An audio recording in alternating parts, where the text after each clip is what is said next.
Simple but great discovery है क्या? Electric generator. Electric generator में सिंपली दो कॉइल है, तो एक इस तरफ कॉइल है और एक इस तरफ कॉइल है, दो कॉइल हैं।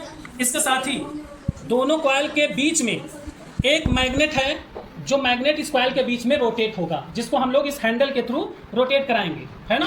ये जो डिस्क दिख रहा है, इस डिस्क में मैग्नेट ऐसे फंसाए गए हैं। यहाँ पर मैग्नेट देखिए, एक दो मैग्नेट ये दिख रहे हैं, फिर इसको अगर आगे कर दें एक मैग्नेट ये, इसको आगे कर दें एक मैग्नेट ये, कुल 4 मैग्नेट का पेयर है। वो मैग्नेट इसी डिस्क में फंसाए गए हैं और दोनों तरफ क्या रखा हुआ है? कॉइल। इस कॉइल को हमने यहाँ पर जो कॉइल से इस कॉइल से जो वायर आ रहे हैं, वो वायर हमने यहाँ पर कनेक्ट कर रखे हैं। उस वायर से हमने क्या कनेक्ट कर रखा है? यहाँ पर इलेक्ट्रिक बल्ब कनेक्ट कर रखा है। बातें इतनी समझ में आ गई सबको? yes, sir. यहाँ पर अब इस कॉइल को हम कैसे रखेंगे? स्टैंड बाई मोड पर, मतलब स्थिर रखेंगे। तो क्या मूव कराएंगे इसमें हम मूव कराएंगे ये मैग्नेटिक डिस्क, मतलब जो मैग्नेट लगा हुआ है, मैग्नेट फंसाया गया है इस डिस्क में, वो मैग्नेट मूव कराएंगे। जब वो मैग्नेट मूव करता है, कॉइल से लिंक मैग्नेटिक फ्लक्स क्या हो जाता है? चेंज हो जाता है। कॉइल से लिंक मैग्नेटिक फ्लक्स जब चेंज होगा तो वहां पर ये इलेक्ट्रिसिटी जनरेट होगी।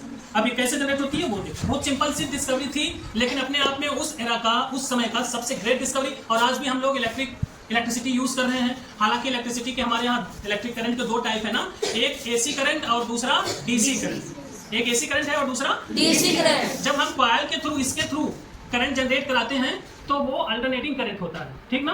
अब यहाँ पर देखिए ऐसे मूव कराते हैं, मूव कराते हैं, ये देखिए जब बल्ब जल रहा है ना, और ये क्या मूव कर रहा है?